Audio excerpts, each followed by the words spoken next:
and that I thought it was a pretty good summary of not only some of the things that happened the day of the incident, but also during the trial and the suppression and tampering with evidence and intimidation that the FBI did following that.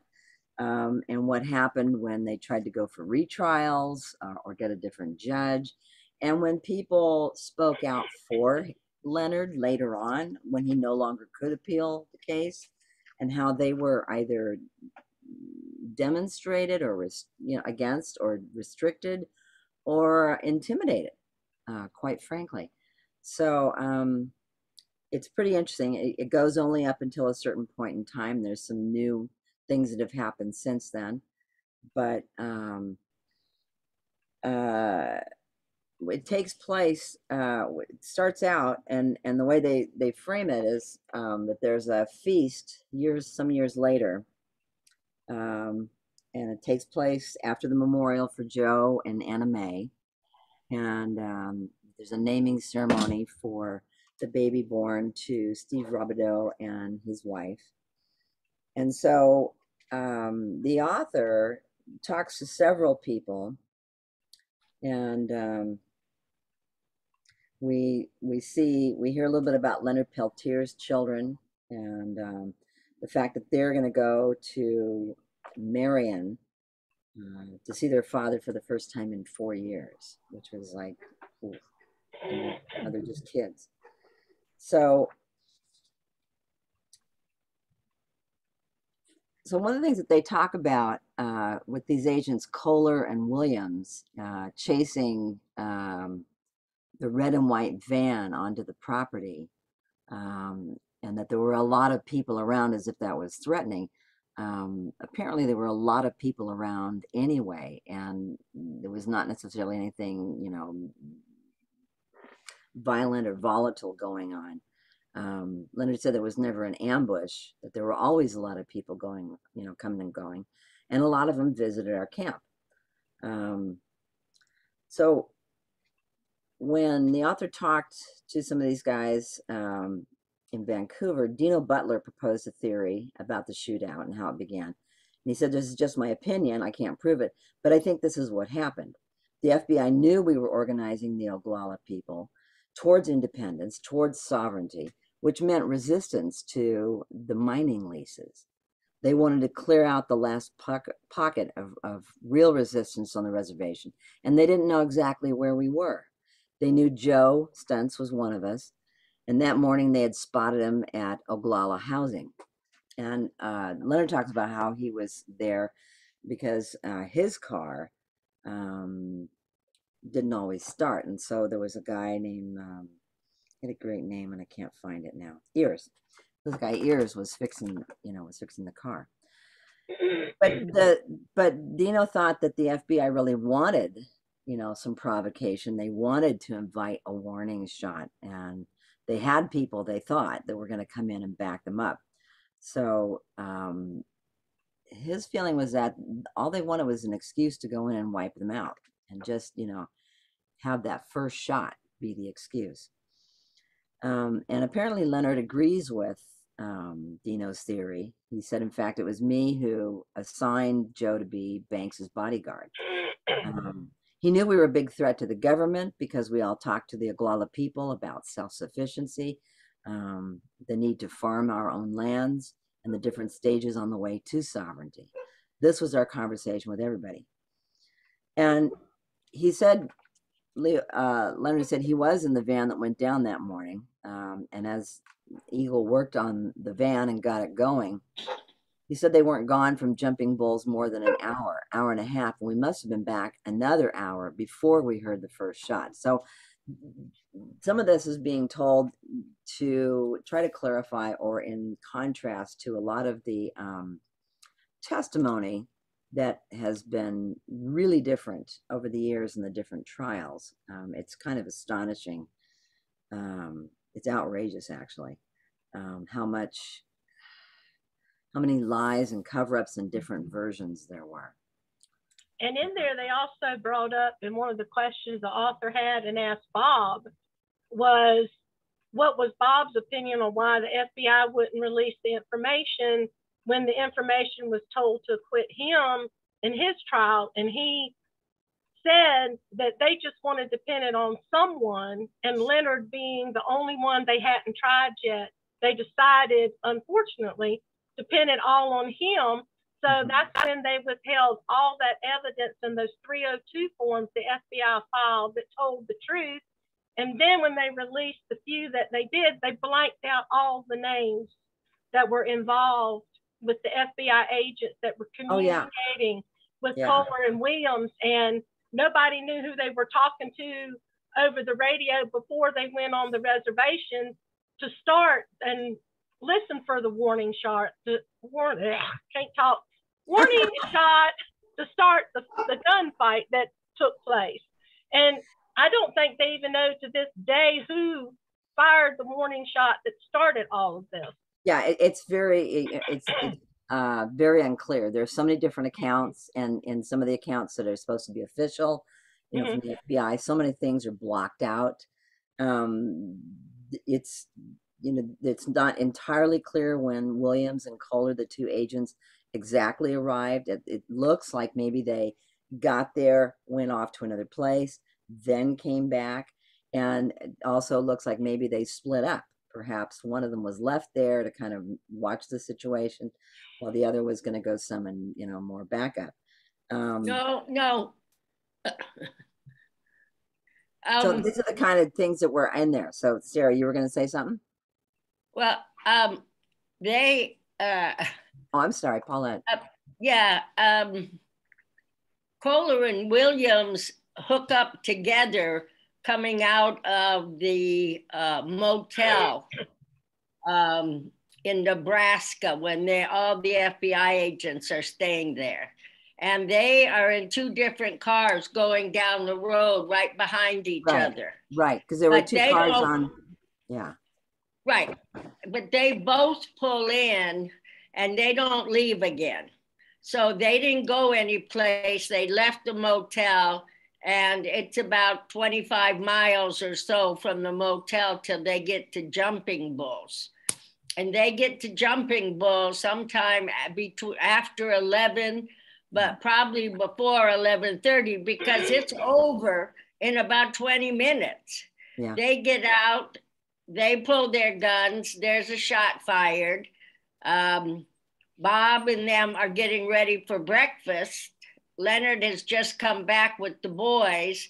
Neelock is cooking, and they hear the shot, and everybody scatters, picks up their guns, and runs to look over this little hill, because the two FBI cars are at the bottom of the hill. Right. So they look over the hill. Someone from either Kohler or Williams fires the first shot at them, and they respond.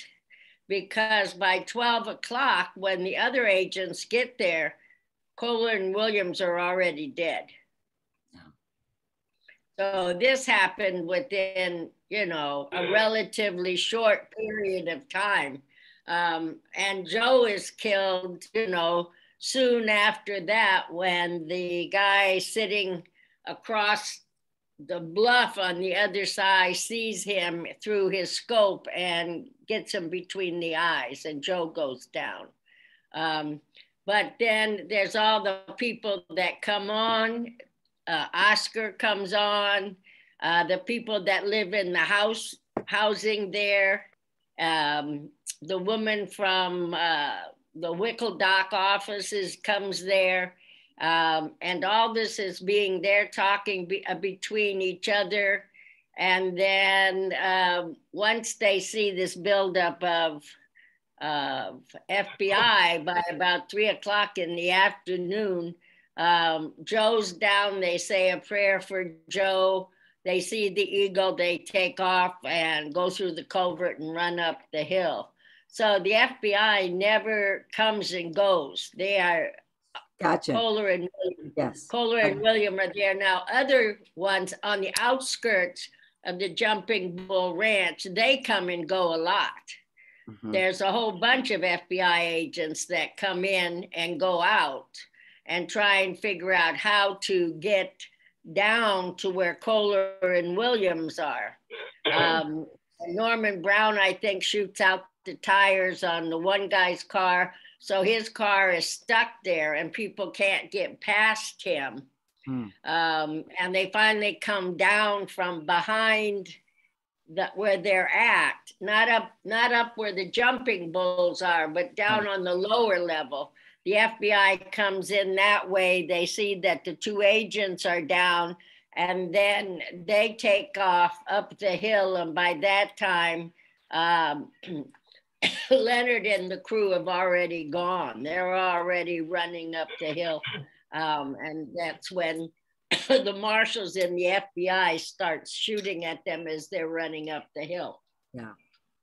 Well, it was interesting too, because one of the guys, I think his name is Stotts, he knew them, and he made some 2 or 3 different, this goes back to some of the intimidation that happened, you know, shortly afterwards and for quite some time. But this fellow had worked with them. And at one point he says, well, they were my friends. And then another point he said, they were really aggressive and kind of badasses. And he totally recanted later on what he said. And in fact, moved to another state, quit the department entirely.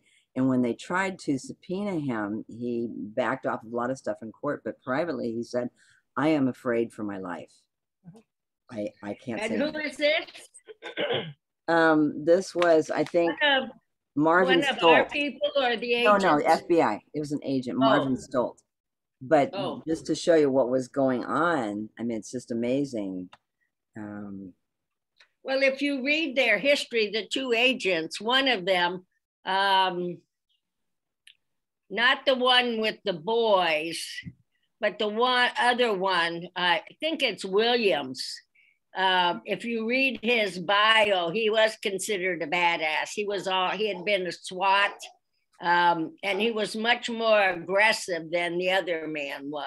One of them was just an FBI agent doing his FBI thing, and the other guy was one of the FBI agents who felt like he was entitled to be a badass, and was the intimidator a lot. You know,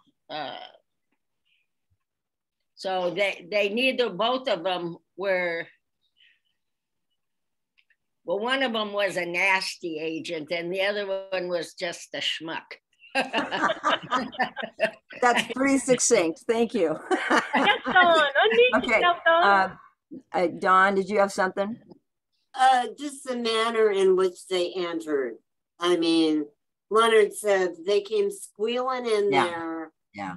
You know, ready for a fight. If anyone native drove that way, their ass would be thrown in jail. Well, and it seemed like, you know, they were trying to provoke. That's what they went there to do, was to flush out the people that stood in the way of the uranium mining. Yeah. They picked the agents that had the temperament. They were known to be troublemakers. I mean, amongst the rest of the FBI. Yeah, and in fact, they were warned by a couple of people, including this guy Stolt. He said it's a dangerous situation. You shouldn't go in and try to make any arrests. And they went ahead and did what they did. So. Yeah, because they told them not to go in there by themselves. Right. He told them to wait for backup. And William said that he was going in regardless. And that's when both of them went in separate cars and they were parked back to back. And one of the 302s, it said that the vehicles were pulled in a V shape and they were using the motor as a shield, and they were in between the V shape of the vehicle. And that wasn't true. The vehicles was one in front of the other. Right. And they tried to clarify that. And Peter asked Bob about it. Bob said, no, they were not in a V shape. Bob said they were one in front of the other. And then when the first guy got shot, Williams went back, took his shirt off and wrapped it around his arm.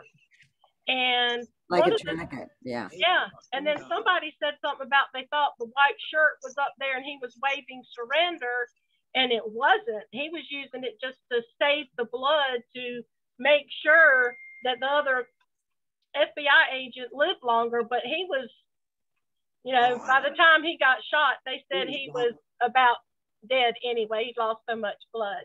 Yeah. And that's the car that the Rambler, I think, is the one that they move up to the top. And that's when they empty it all out and Joe gets the FBI jacket. Yeah. Yes, Carrie. Because the only thing they have to prove that Bob was there was that the inside. Paulette, I think Carrie had That's okay. Let Paulette finish. Okay. I was just going to say the only actual proof that they had that Bob was even there was that his thumbprint was on the inside of, you know how when you open the handle, those old cars? Yeah. Well, his thumbprint was on the underside of the door handle. Otherwise, they were totally clean. You wouldn't have been able to prove anybody was there. But that's the thing that they had to prove, that Bob was there and had moved the car. I just wanted to go back to the why did the Kohler and Williams go in there? What I read, and I don't know if it was this chapter or the next chapter, was that they were kind of wondering whether they had some sort of a plan. They thought that they could just wheel in there and backup would be right behind them. And so they weren't too concerned about whether that they were going to get, you know, killed and nobody would be there to save their butts, you know. Yeah. And so that was something they talked about in the book also, maybe that's why they went in there so cocky and starting trouble. Yeah.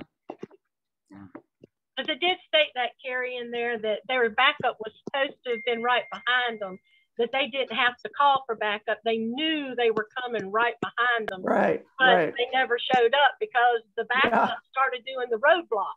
Yeah. So they wouldn't let anybody in. So therefore, they didn't have any backup at all. They were on their own. Didn't work out for them too well.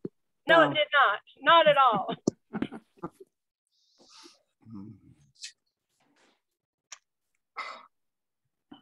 So I think it's interesting too that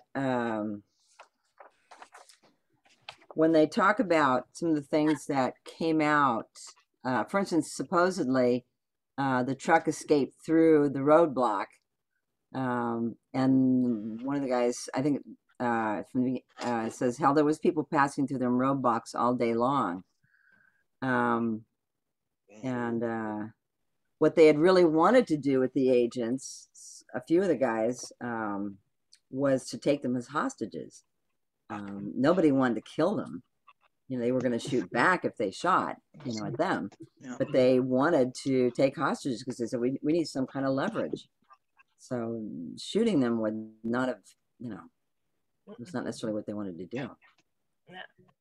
But once they started firing, they said, like you said, Estelle, once they started firing, they were going to fight back because they weren't going to sit there and be shot at and not defend themselves. And that's when they started shooting at the cabin and the women started coming and the children coming out of the cabin. And Leonard then said, we've got to get the women and children out of here. Right. And just like Paulette said, by the time they got to the hill, Leonard had all the women and children they were following. Norman Brown was with them too, if I'm not mistaken. He was the one that saw the eagle. And they all started following the creek in the woods to get away. And the FBI was very angry that they missed their opportunity to stop them before they got in the woods. But I'm grateful they got through the woods and they got away and got under the culvert and got the women and children out of the way.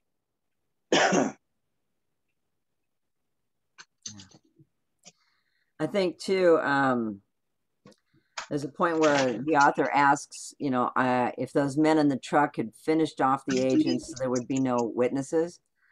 And Robideau shakes his head and says, I don't think they did it to eliminate witnesses. I think they just did it out of years of pent-up frustration and rage about not being able to do anything about the hopeless kind of lives they were leading on this reservation. We were just sick of being pushed around, and we didn't care about them agents. They were shooting at us, and we shot back. Dawn, you have something? Sure. Just wanted to let everybody know Leonard's friend Samuel is here. from Colin. Hi, Sam. Good to see you. Yeah. Hi, Sam. Glad you made it. Yeah. Oh, yeah.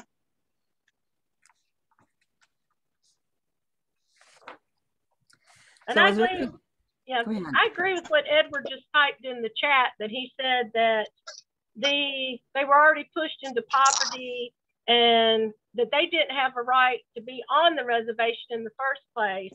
And like in the earlier chapters, it states that early in the morning they came to serve a warrant for a pair of stolen, worn out cowboy boots, and that's how they realized what cabin or what log cabin they were staying in when they were on the reservation. So they knew exactly where they were heading when they got there the second time. And when they got there the second time was when everything went down. And like Paulette and Estelle said, it was over within 15, 20 minutes. And Joe Stuntz died, and so did the 2 FBI agents. But like the chapter said, when the author was interviewing Bob, they never really honored Joe Stuntz as being one of the human beings that was killed. They just said the 2 FBI agents. They did not say Joe was killed, but yet he, if I'm not mistaken, in the chapter it states he was killed first because the sniper got him first. Did you want to say something, Paulette? Paulette? Can you unmute? Joe was, I'm unmuted. Yeah. Joe was killed last. He was killed last? Okay. Because he has an FBI jacket on. Right. So he couldn't have been killed until after the car was there and they took the jacket out of the trunk. In fact, he's killed because a sheriff deputy and one of the snipers, and the sheriff deputy recognizes. And so he doesn't do the killing, the sniper does it, so that he wouldn't have to say he killed an AIM person. Yeah. Oh, okay. I have my hand raised if I could say something. Okay. And it's important to note that Joe Stuntz was the only person murdered that day. The FBI agents, they died when those gentlemen were defending themselves. And so truly, and it was never investigated, his death. No. It's unconscionable. And I mean, we saw how it affected their family when Rolina was here. That was her cousin, and how it still hurts them to this day. So I just wanted to add that, just and a little bit of honor for Joe Stuntz, and just, I try and remember him as often as I can. Don, you had something? Well, this chapter, all of this was legal as hell from the beginning right up until now. We need to make people aware. We need a mass public outcry. People have pulled me aside over and over and over again and said, he's not getting at the FBI would have to admit they're wrong. They don't do that. Mm-hmm. Admitting you're wrong earns respect. Yeah, you know, they don't want to respect. They don't have those kind of values. But I don't know what to do to get that public outcry going. If you guys can think of anything, let me know. Yeah. I think that the UN report is very important, that once people actually read that 17-page report and get an understanding of what's happened, I think that I know that they will join up and start advocating for Leonard. So I think it's really important for us to share that, my opinion. Yeah, and that's been posted on Twitter and Facebook, right, Kimberly? Yes, and I'll post it again in website too. Yeah, it's on the website too. She put it in the chat. It's what is it, Dawn? FreeLeonardPeltierNow.com. I'll put it in again. Okay, great. And for those of you who don't know, it's when I say I'm talking about the legal department of the United Nations, they called for the immediate release of Leonard. And they did a 17-page report where they addressed, all of the issues and the things that they felt. And they said that his detainment is arbitrary and that he's being held and because he is Native American. And people who are white or any other, I don't know if is it ethnicity. I'm afraid I'll say it wrong. They're released. I mean, there's a whole 17-page. I encourage anyone to read it. Yeah. Everyone. You know, one of the problems is they don't talk about it politically. It's not because Leonard is a Native American. It's because Leonard was American Indian movement and was part of the leadership. It has nothing to do, I mean, he is a Native American, but it has to do with the fact that he was AIM leadership. That's what it is. There's a political reality to it. It's not, you know, I mean, that's one of the problems. People don't look at it politically. They just say, oh, poor Leonard, he's a Native American. They're picking on him. Well, they're not picking on him because he's the Native American. They're picking on him because he's American Indian movement and he demands accountability. And if they have to let him out, then he knows and people know that they are going to have to, you know, accept some responsibility for what's happened. Yeah. And that's the thing. So, you know, I mean, we have to keep it in a political way so that people understand that this was an Indian war. The Indian wars are still going on, and this was just another battle. And I think in this battle, 2 FBI agents were killed. And I think part of it too is that it's economic. You know, it's the whole money thing. It's the uranium mines. And if somebody, you know, like if a group like AIM is, you know, standing in the way of that, that's who they're going to go after because you look to where the money is. Yep. And another thing is that they've been successful and stopped that uranium drilling, I want to remind everyone that all of those people dying from cancer on Pine Ridge would not be suffering as they are today. So and they would have clean water to drink and bathe in, and it would be so much better on their life because all they're doing is using the runoff from the mining and putting it in the water table, the rivers and the creeks, and that's what the people rely on for their water supply. Paulette, do they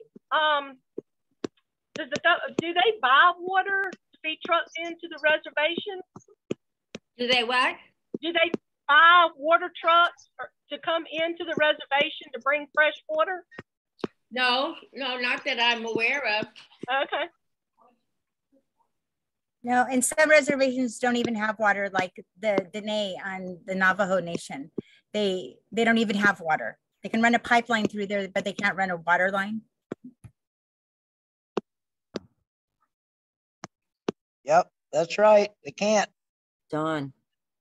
That's another thing. People that live on reservations have been regulated into poverty. They cannot even own the land that they live on. People that make money off of reservations and exploit them have no regulation whatsoever. None. What do you mean? What do I mean? The pipelines. The workers aren't vetted. That's where all those women go missing, is around the pipelines. The uranium mining. They've got runoff that's poisoning everyone. No, you said something about them not owning the land. Well, the land the land is held in trust by the government. Right, but it belongs, it's part of their treaty rights. I mean, that's within the treaty, it says this land belongs to, I mean, that's what happened to the Great Sioux Nation, you know, was when the Black Hills, they find gold there. Then they had the Fort Laramie Treaty, and everything is cut up into different sections, and the Oglalalas lose the Black Hills, which they have paid them for. And that money sits in trust and is now worth, I don't know, $1 billion almost, because it's accrued, you know, all this interest over these years, and they have not accepted it because they are not selling the Black Hills. So what used to be part of the Great Sioux Nation now is Rapid City, you know, all those little towns in that area at one time was part of the Great Sioux Nation. I was just I was wondering. listening to Ward Churchill yesterday. He said that 30% of the United States has not been ceded over to the United States. Said It what? still belongs. Could you repeat that, Don? Because it broke up a I little was bit. listening to Ward Churchill yesterday. Yeah. He said that 30% of the United States has not been ceded over to the United States. It still belongs to indigenous people and is being held in trust.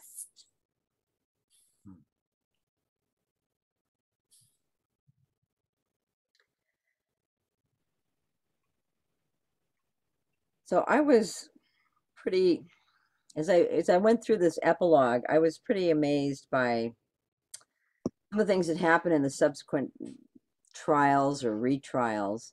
One of them was when I think it was like a ballistics expert who got up there, and they were looking through the records, and it was supposed to be only him and his assistant who were commenting on the records of what happened in the ballistics. But there were like 3, and then they found 4 different handwritings.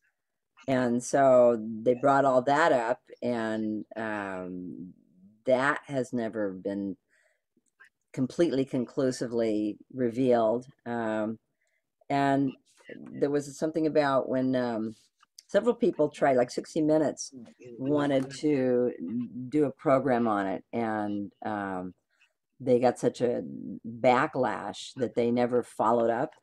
And Willie Nelson wanted to did a benefit concert, and all these people protested it, and he was actually restricted, I think in that state from having a concert again. I mean, it's amazing. The IRS. Yeah, that's true. They stick the IRS on them. Yeah. Yeah. But the ballistic things, if you ever talk to Leonard, Don, you can ask him about this. And what happens is one of the attorneys is the one that finds these cards that have all the things on it. And the man had testified, and he had finished his testimony. Mm-hmm. And the lawyer says to Leonard, look at this. And they realized this man had committed perjury. And when the prosecutors realized what happened, they sent a car out to get the judge, because the judge had headed back to Fargo for the evening. Right. And they bring the judge back, and he puts this man back on the stand and says, oh, I mistook myself. Yeah. And if he had not gotten the judge back, he could have been charged with perjury, because in fact, there were like 7 or 8 different little people that had looked at this ballistics, and he had said he was the only one, and oh yes, and maybe my assistant, and then maybe his assistant's assistants, and it went on. But when they realized what he had said, they sent someone after the judge. And they brought him back. He set court back up right away the same day, and they let him clear up his testimony. So it kept him from committing perjury. So was there anything about the chapter or the epilogue that any of you were really struck by, have a question about, or would like to talk about? Anyone? Well, I would just, to me, what got my attention the most is these 2 chapters, chapter 20 and epilogue, just recap the whole book.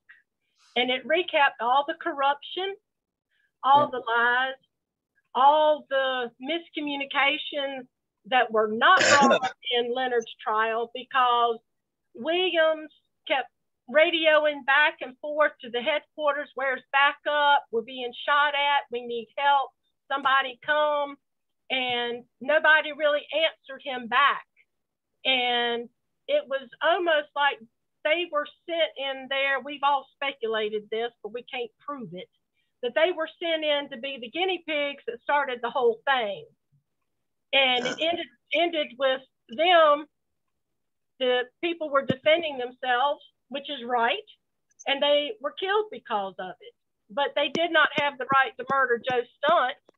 But when they released those 6,000 pages of documentation that could have helped Leonard, they refused. And then after he was charged, imprisoned, they released some of it. Most of it was blanked out, but it was enough to where he could have gotten a new trial.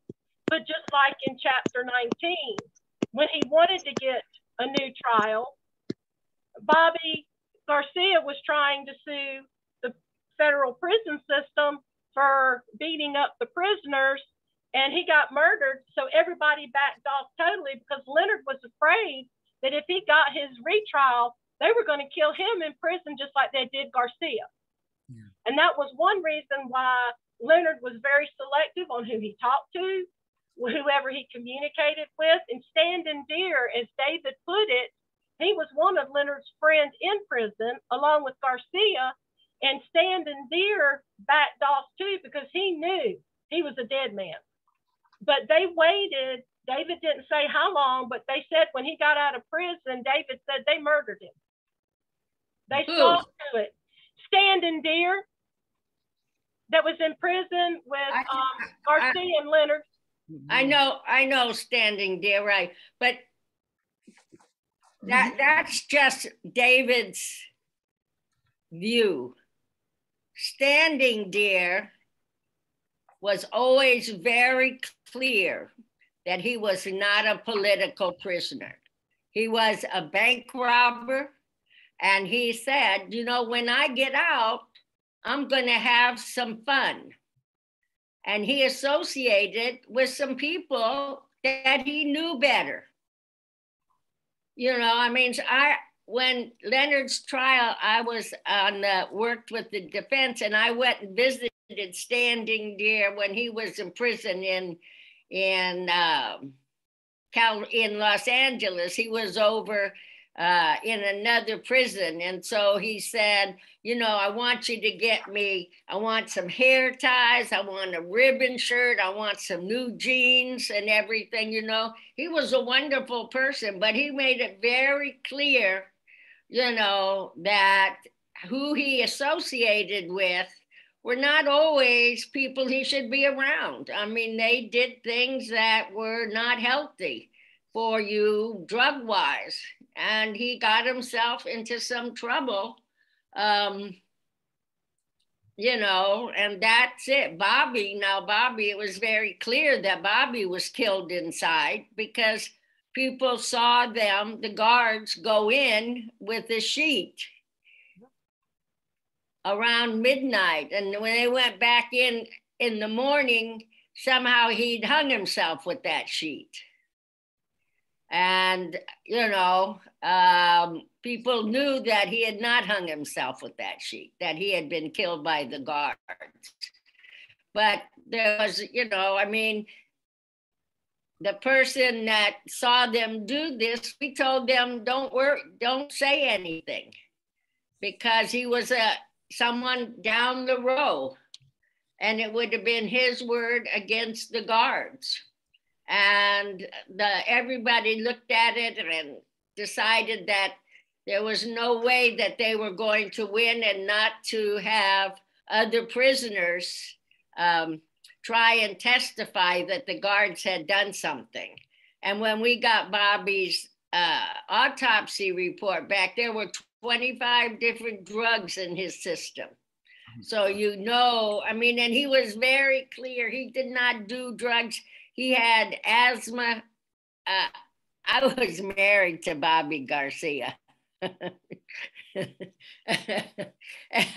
And we did that because we thought it would keep him alive, but it didn't keep Bobby alive.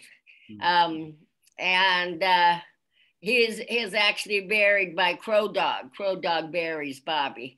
But, you know, so it's very clear that Bobby was in fact killed by the state. But around Standing Deer, a lot of people, there's too much conspiracy theories that then muddy the waters. And well, there usually are. Yeah, and so, you know, sometimes when you play with fire, you really do get burnt. I think, Dawn, you had something? When they found all the barbiturates in that man's system, Leonard made it very clear to everyone who knew him, I will never take my own life. If Right. I'm dead, it will be because they killed me. Period. Right, and that's what everybody knew about Bobby, because Bobby was actually called the Rabbit, because the reason he was in federal prison was that he had escaped from 3 different prisons in Texas. He was a runner, and people said he would run and run, and the next thing you know, he would take off and shoot up over the top of the wall, and he would be gone. And so they put him, the state of Texas put him in a federal prison. Can I just say one more thing? They hired a new BOP director to address the corruption, death, torture. I mean, they actually said out loud has made it to the highest levels of the BOP.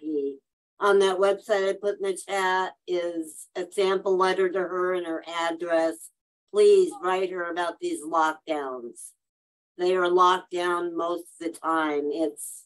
Lockdown is hideous in the best of circumstances. And these aren't the best of circumstances. There's no out date. Well, you know, Sam. I'm sorry. Samuel, how do you think is the best thing for us as outside people to advocate for Leonard during the lockdowns? If you couldn't, here, wait, go ahead, unmute yourself, Samuel. Can you hear me now? Yes. Yeah. Yeah. The lockdowns, I was just talking to my brother-in-law yesterday, and as I was talking to them, they were like, they're locking them down, and they don't tell them nothing. They just, it's getting worse and worse and worse, and they use that covert as the excuse. Then the next thing they're using is they're saying they're understaffed. But when I was in prison 20 years ago, they were still understaffed and they never locked down. So that's just an excuse they're using now. And you just everybody has to call the prison, write letters to the prison, because when you write, they have to respond. So who do you write to at the prison? Write to the warden of the prison. Okay. And then also write to the unit manager, or no, not the unit manager. The BOP director? Yeah, the director. Yeah. Well, Could you for say that Leonard, slow? if you have to go through a chain of command. So you write to the warden, and then you write to the people in Atlanta where the district is. okay. And then after Atlanta, then you would write to Washington, because that's how it goes. And we've done that before and called and spoken to the people in Atlanta, and they've gotten a hold of the warden, and it would straighten out for a while, and then it would get whacked up again. Right. And Leonard would say, oh, there was just a fight and somebody got killed, and so they locked everybody down. They should just lock down the people that fight. But given that there's people that fight, then it goes out and out and out, they have an excuse and they'll lock it down behind something like that. When my brother was in prison for a number of years, and he was in a for-profit prison and then back in a regular prison, a state prison. And it was very similar. There were waves of it, and there were excuses for it, but they never got any warning. You were locked down, and sometimes you'd be locked down one time after another, and then it'd get better for a while. Dawn. There is a formula that they use for lockdowns now. When they go to level 3, a penitentiary is locked down. In that formula, they enter the guard's vaccination status. The guard, what status? Wait, the guard's vaccination status. Oh, okay, gotcha. Yeah. So about half of the guards at Coleman are not vaccinated, and testing is not mandatory. So they bring COVID in, and the inmates are punished for it. Right. Yeah. But yeah, anytime you like with Leonard, just like she said, the regional director is in Atlanta for the Southeast region, and that covers Georgia, Florida, South Carolina, and you call the regional director, and you also write the warden of Coleman, and the regional director will get in contact with the warden, and things will, they'll tighten up, because a lot of times, sometimes they just lock down as the captain, because the warden could go home, and then the captain just does what he want to do. Mm-hmm. And they'll just lock people down for no reason. They'll have a fight in another unit and lock the whole prison down over a fight. Yeah. It's not even a murder, nothing like that, or someone a stabbing, or just a regular fist fight, and they lock the whole prison down, which is unheard of now. But that's what they're doing now. Yeah. But you have to write and call, and you're gonna have to do it a lot, because they're doing it all over and over, and they're trying to justify it. Maybe we can post that. If that's Kimberly, are you still with us? Kimberly? I'm here, yes. Okay. So, and maybe you have already, but maybe we can post that information, so that kind of the steps in terms of who to write to. Okay, or, I'll do that. yeah, then we can talk about it afterwards if you like. I'll also put it on the website. Thank you, Samuel. And somebody We have a what can you do page, and Yeah. I'll put the chain of command.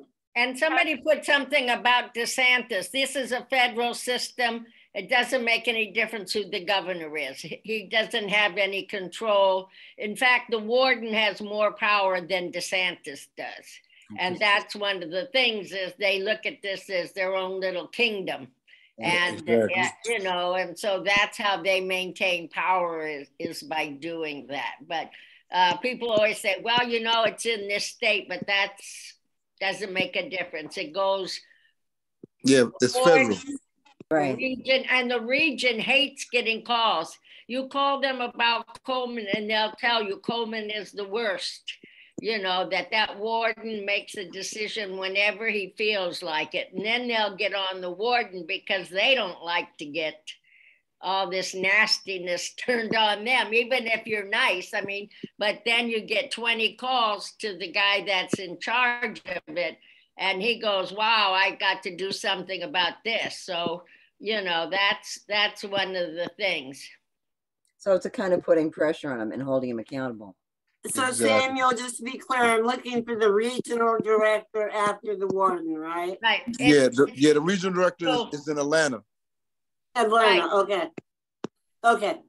I will have all this on the website, and then I'll post it in the book club. Guys, we're coming up on about 5 minutes before the end. So I just want to kind of give you a heads up. If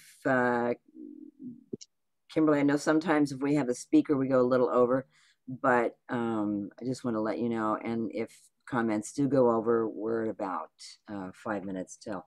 Sammy, thank you. That's great. And also, so what are we reading next, Kimberly and Dawn? Okay, well, actually, our next guest is Martin Garbus. Oh. And he's the lawyer who actually, when In the Spirit of Crazy Horse was pulled into litigation for 8 years, he represented Viking Press.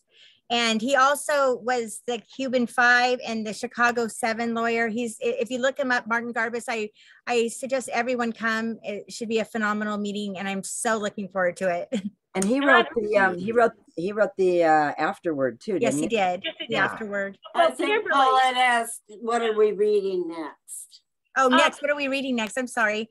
We're reading Prison Writings, My Life is My Sundance by Leonard. Yeah. So Kimberly, I did have a question, and Estelle and I did too. We were wondering, are we going to read the afterwards before next week? Before Martin Garbus gets here, since he wrote the afterwards, or are we going to wait and read it the week after? No, we're just going to go ahead and read it, and then we can discuss it with him and just bring your questions. I'm super excited. I can't believe he's coming. I know. It's pretty Well, amazing. I sent you the agenda this evening, so I hope you got it. Thank you. I hadn't sent it out to everybody. I was going to let you read it first. You know how the spelling check demon is that change all your words around and it doesn't make any sense. So. You're amazing, Catherine. Thank you. Appreciate you. So does anybody else have any other questions or comments or things that they were really struck by in all of this? I just want to thank you for your information, Sam, and Paulette. Yeah. Yeah, Okay. absolutely. Yeah. What got me the most is the whole thing about the appeal after appeal after appeal. They brought up all the lies, all the misdocumentation, all the perjuries, all the tests that were lied about. The ballistics test itself should have blown everything out of the water, and Leonard should have gotten a retrial or got acquitted, because that showed 100%. He didn't even have a working gun. The bullets didn't match, but yet the appeals court denied it.